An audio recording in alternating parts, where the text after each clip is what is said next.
Can't sleep? Don't want to sleep? Afraid to sleep? Are the windows closed? Are your doors locked? Did you check your closet and under your bed? Maybe you should keep a light on in the hallway, just in case. Now settle in.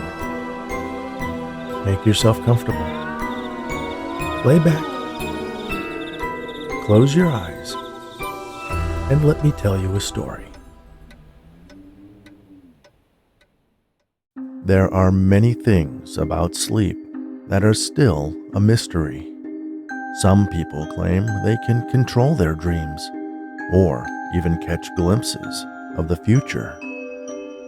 But what if dreaming is more than a state of mind? What if there's an actual place your consciousness goes to while you're asleep? A place where anything is possible. In the land of Nod. Seth walked alongside his preceptor, Vic, down the wide, sterile hallway of the hospice. He didn't mind the low moans issuing from behind some of the doors, nor the ever-present smell that was a combination of disinfectant, bodily fluids, and death. His friends warned him that taking a job caring for the dying would be depressing. It would drain him emotionally and leave him burned out. But Seth didn't mind the work. Most of the people in the hospice had accepted their fates and were at peace spiritually and psychologically. Perhaps it was because of the meds they took to dull the pain of a body trying to cling to life. He found it curious that few of them were suicidal, even the ones that were completely alone. No one left to care whether they lived or died. It was the ones who had the most visitors who were the moaners and complainers. The attention they got reinforced their behavior and elicited what Seth considered undeserved sympathy.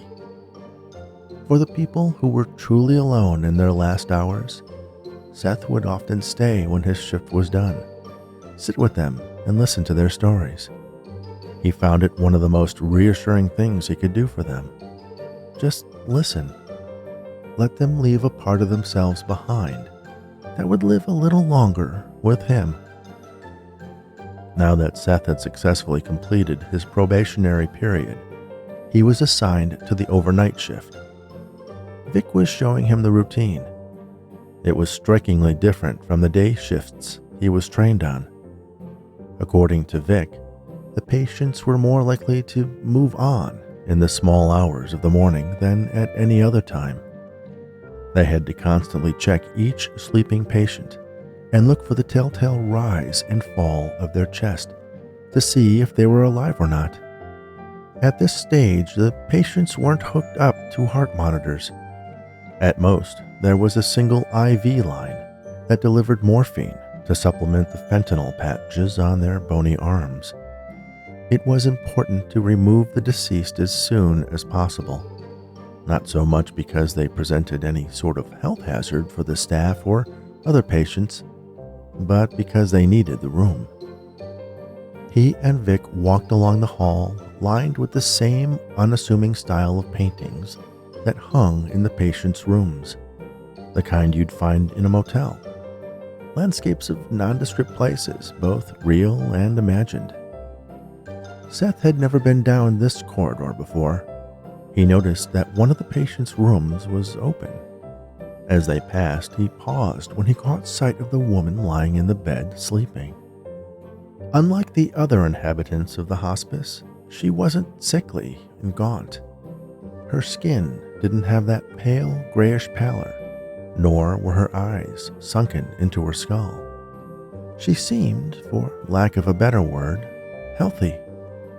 Her cheeks were full and rosy, her lips plump and pink. Her thick, silky blonde hair lay on her pillow like a gossamer halo. Out of habit, Seth stared at her chest for a moment until he saw it slowly rise and fall. Ah, I see you found Coma Mary, Vic remarked as he watched Seth watching the patient. She doesn't look like she's dying. Yeah, Seth confirmed. Coma patient, Vic answered. No brainwaves. Usually people in this state need a respirator, but she just keeps on going and going. Seth took a step into the room. Unlike other patients, she didn't have an IV. No feeding tube or IV? He asked. Nope. Whenever we bring food in, she opens her mouth and swallows whatever we put in. It's policy to keep feeding the patients as long as they're willing to eat. And somehow, despite that pretty little head being completely devoid of any activity, her body wants to stay alive.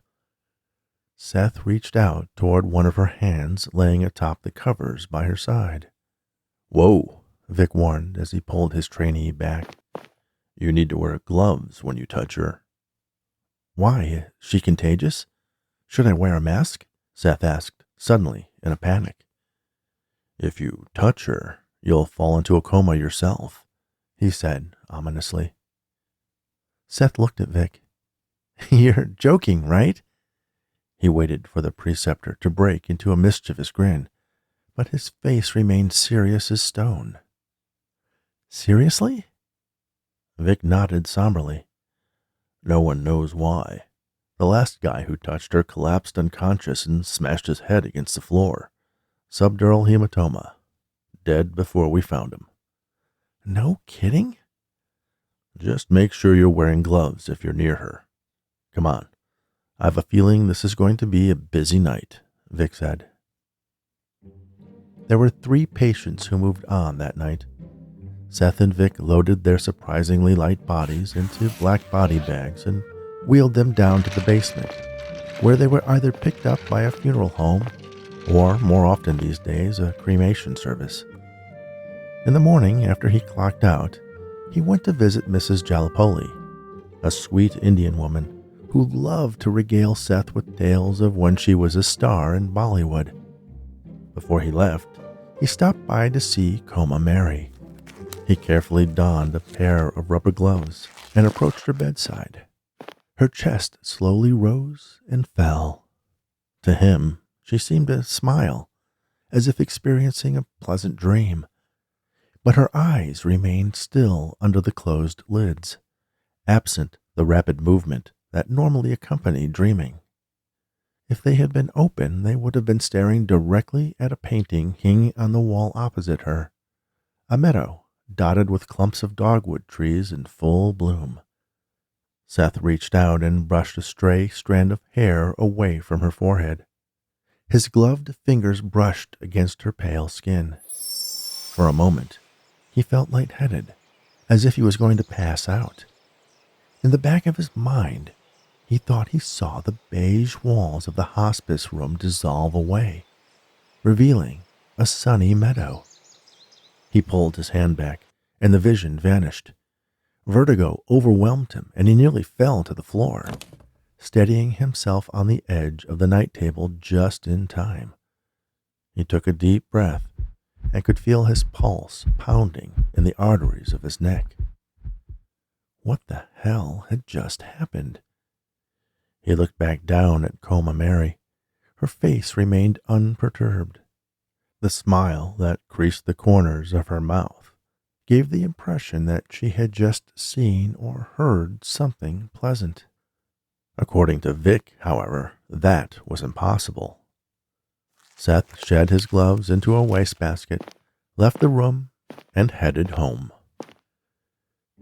The next evening, after divvying up the patients between the 2 of them and reviewing the updates from the day shift on who was near their time, Seth made his rounds. No one had moved on yet, and Vic hadn't called him to bag someone on his side of the hospice, so he went up to Coma Mary's room. As he approached, he thought he heard singing, a woman's voice wordlessly vocalizing a soft melody. The door, as usual, was open, but when he got there, the singing stopped. On the floor was the unconscious body of Evelyn Peabody, one of the RNs from the evening shift. She lay in a twisted pose, her arms and legs bent at impossible angles. Seth rushed to her side and felt for her weak pulse. He laid her out in a more natural pose, grabbing an extra pillow from the closet to slide under her head. Then he picked up the phone and hit the sequence of buttons that activated the hospice-wide intercom. Vic, report to room 289. Vic, room 289. Out of habit, he checked to make sure that Coma Mary was still breathing, then did the same for Evelyn. Something seemed odd. He checked each of them again and noticed that somehow their breathing was perfectly synchronized. Their chests rose and fell simultaneously, as if they were one person. Seth could hear rapid footsteps approach. "What the hell?" Vic asked, as he kneeled down and pressed a finger against the nurse's neck. Then he lifted her right gloveless hand. He rose and looked around, spying the missing protective layer of rumpled rubber on the pillow next to Mary. "Damn it," Vic muttered. "They never listen. I think they know best." "I don't understand. What happened to her?" Seth asked. "She touched Mary." "Is she going to be all right?" "No, she's not," Vic replied, almost angry. "She's basically dead." He lifted one of Evelyn's arms and let it fall back to the floor next to her. "She's not contagious too?" Vic shook his head. "It's only Mary who can do this." "Why don't we just keep the door locked?" Vic rose to his feet, crossed to the door, and closed it. Then he turned the knob that secured the deadbolt. He stepped back until he was standing next to Seth. A moment later, the deadbolt unlocked, the latch released, and the door swung slowly open. "How?" Vic shrugged. "We can't keep it closed, and if we put up a sign to warn people, it falls off." "That's crazy," Seth said, wondering if this was some kind of practical joke, a gag Vic and Evelyn had planned as some sort of initiation for him. But the preceptor showed no signs that he was anything but serious, and Evelyn showed no signs that she was anything but one step away from death. Vic picked up the phone and dialed a number. "We've got a code M," he said, then immediately hung up. A few minutes later, an orderly arrived with a gurney, and the three of them lifted Evelyn onto its cold metal surface. Once she was strapped down, the orderly wheeled her away. "If anyone asks what happened here, tell them the truth. I don't want to lose any more people to this witch." He walked away, mumbling under his breath. Seth had meant to ask him about the singing he had heard, but didn't think Vic was in the mood for any more questions. The very next night, Seth heard the haunting melody again. He was in the break room with Vic.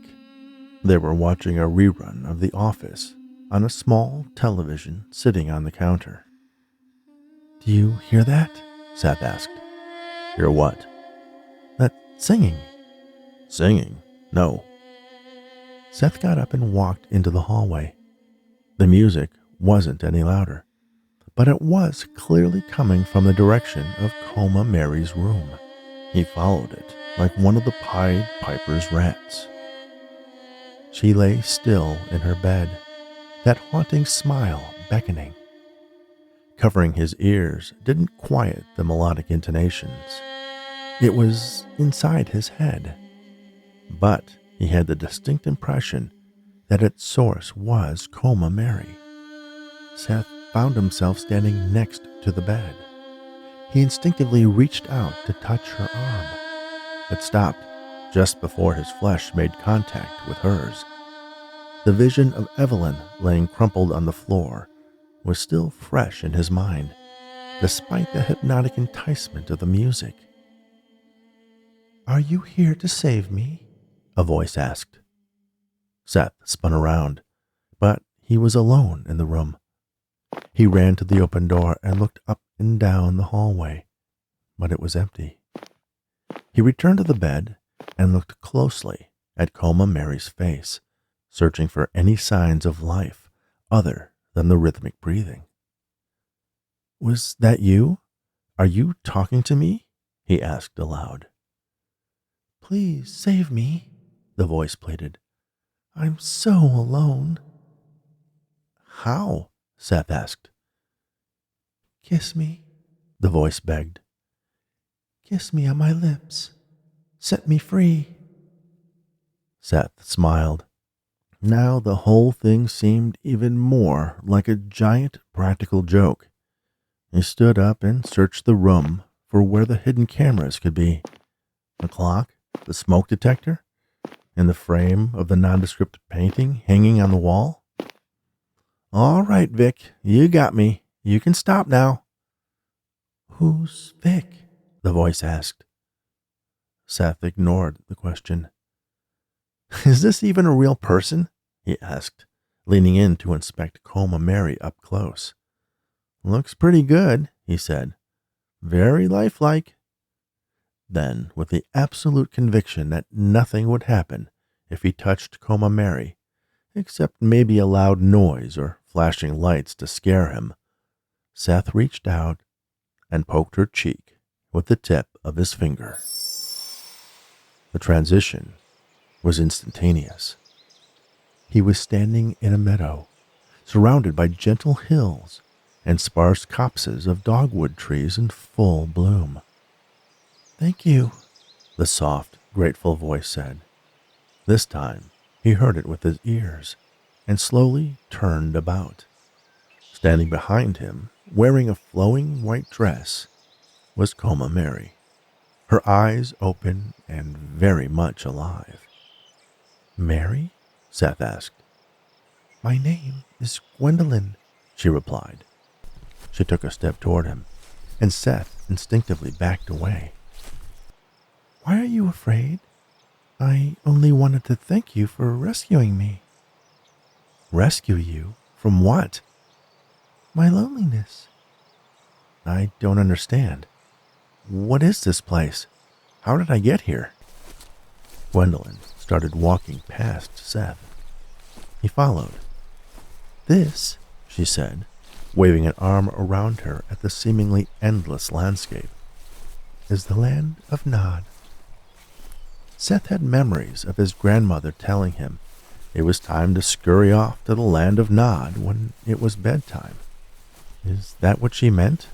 That he was inside her coma? I still don't understand. Don't you read your Bible? She asked. What does that have to do with this? Nod is where Cain was exiled after he murdered Abel, Gwendolyn explained. Cursed to wander forever outside of God's presence. Either this woman was a complete nutcase, or Seth was having an incredibly bizarre dream. Who did you kill to get here? He asked, following her logic. My sister, she replied, as if she had merely broken a plate or stepped on a cat's tail. And God sent you here? She nodded. And how am I supposed to rescue you? Gwendolyn stopped walking and turned around to face Seth. If you had kissed me, you would have released me, she explained. Maybe it can still work. Gwendolyn grabbed Seth's hand and pulled him closer to her. He stumbled forward, and the two of them fell to the lush grass of the meadow. Maybe you should try kissing me now, she said seductively. Seth tried to pull away. I don't think that's a good idea. Gwendolyn hugged him close, then rolled over so that she was atop him.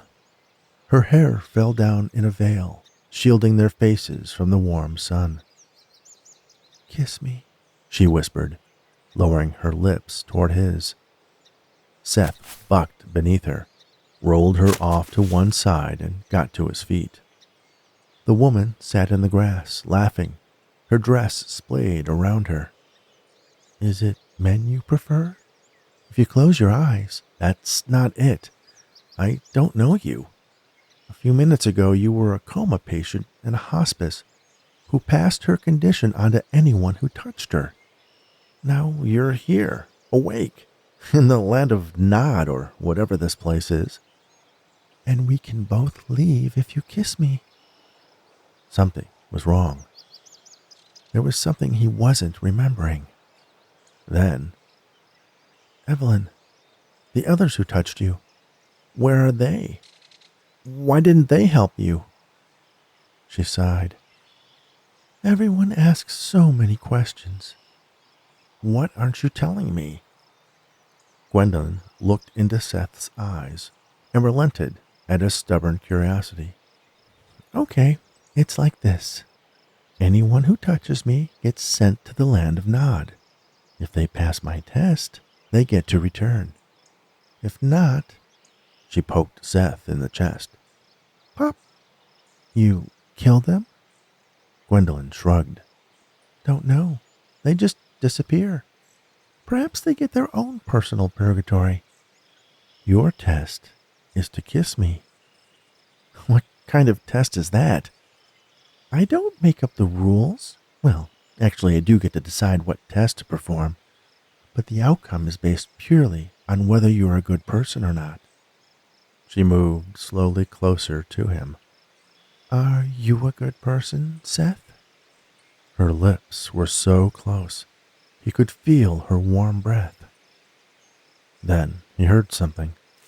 Footsteps in the distance. Seth pulled back and turned toward the sound. Who's there? He shouted. Something moved behind a clump of dogwoods. He turned and ran toward them, hoping it would be someone who would help. As he got closer, the figure stepped out from behind the blossom-covered branches. It was Vic. I told you not to touch her, he said, a note of pity in his voice. Vic? What's going on? Vic is my champion, Gwendolyn said. She was suddenly standing right next to Seth. Unfortunately, his reward for passing my test was his own release and the ability to come and go. We shared one magical kiss, but now when we touch, he returns to his world. We cannot be together until we find someone who deserves to take my place. It's not him, Vic said. He's a good man. There's only one way to know for sure. He'll disappear like the others. You can't. Let him go. You know there's only one way out of here. He has to take the test. Don't be jealous, lover. Gwendolyn turned toward Seth. She placed a hand on his cheek and slowly moved her lips closer to his. He seemed powerless to resist. Without warning, Vic slammed into him, knocking Seth to the ground. Run, he shouted at his stunned coworker. Run. Seth scrambled to his feet and started running away from the couple. As he fled, he cast his glance out across the meadow. It seemed so familiar. Then it hit him. The painting on the wall of Coma Mary's room. What did that mean? Was he in the painting? Or was the painting a window into where he was? If it was a window, could it be opened? Seth kept running, putting the arguing as far behind him as he could. But then, at the next clump of trees, he saw them, Vic and Gwendolyn, no longer behind him, but in front of him. It kind of made sense. If he was in the painting, once he reached the edge, where else was there to go? Seth tripped, then caught himself before he fell face down in the grass. He looked behind him to see what had caught his foot, but there was nothing there. He backed up a step and noticed something odd. There was a sort of seam in the dirt where the grass didn't quite line up correctly. Seth bent down and looked closer. He stuck his fingers into the dirt and met almost no resistance. It was as if there was just a thin layer of soil and grass with nothing below. He pulled at it, and a gap appeared. And through that gap, he saw Coma Mary's hospice room. He used both hands and ripped the opening wider. He could see Vic laying atop the unconscious woman on the bed, and his own body crumpled on the floor. The tear was large enough for him to fit his head inside. He leaned in and felt his whole body get sucked through. The next thing he knew, he was looking up from the floor of Coma Mary's room. He felt a throbbing ache at the back of his head. When he reached back and touched it, his fingers came away, covered in blood. He looked up at the painting, then slowly got to his feet. Were there people there behind the dogwood blossoms? At one side, he could see a tear in the canvas. Seth grabbed the painting off the wall and ran with it into the bathroom. He set the framed picture in the shower, then searched his pocket for his lighter. He finally found it and struck up the flame. Seth touched the small orange tongue of fire to the torn spot of the canvas. The flame took to the oil painting quickly, and soon the entire picture was ablaze. The bathroom filled with smoke. He turned on the shower and extinguished it, leaving only a scorched, empty frame behind. He stepped out and closed the door. Vic was dizzily righting himself, dazed. He coughed violently, expelling inhaled smoke from his lungs. "What happened?" he asked, suddenly aware that he was back in Coma Mary's room, and Seth was standing by the bathroom door staring at him. "I destroyed the painting." Vic looked toward the blank spot on the wall where the painting had been. "You saved me," Seth said to Vic. "Thanks." His co-worker looked at Coma Mary. He stroked her cheek lovingly. Nothing happened. Seth stared at her chest for a moment, trying to detect the rhythmic rise and fall of her breath. She was completely still. After a moment, Seth put a hand on Vic's shoulder. "We have to bag her and take her downstairs." Vic nodded. Seth retrieved the closest gurney, and they slid Coma Mary's lifeless body into a body bag and zipped it up. They wheeled her to the elevator, and Seth pressed the button for the basement. As the elevator doors closed, he saw the painting on the opposite wall. A meadow, dotted with blossoming dogwood trees. Was that a woman dancing between their branches? Thank you for listening to In the Land of Nod, written especially for the Bedtime Stories for Insomniacs fiction podcast by Rich Hosek. Don't forget to subscribe, rate, and review on your favorite podcast platform. But most importantly, please share these stories with anyone you know who enjoys audiobooks. If you sign up for the Insomniacs newsletter at bedtimestories.studio, you will receive a free audio or ebook edition of The Charlatan's Conundrum and other bedtime stories for Insomniacs. You can find out more about the host of Bedtime Stories for Insomniacs at richhosek.com.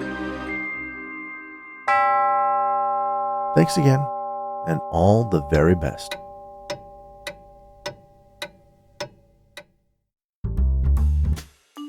The Luke in Time Mysteries begins with two private detectives. Luke, who's got a little bit of a drinking problem, and her partner Lyle, who's got a little bit of an eating problem. Together, they've got pretty big money problem. So when Marva walks into their office, offering gobs of cash, if they can find someone who's trying to kill her, they take the job without asking any question, which becomes their biggest problem, because soon enough, they walk into a trap and wind up dead. But that's not where this story ends. In fact, it's just the setup, because they go back to the moment where they first met Marva, and until Luke and Lyle can solve Marva's mystery, they keep dying over and over again. If this book sounds like something you'd enjoy, check the links in the show notes to learn more. You can find out more about the 9 lives of Marva DeLonghi and the Luke and Time mysteries at jodijsperling.com.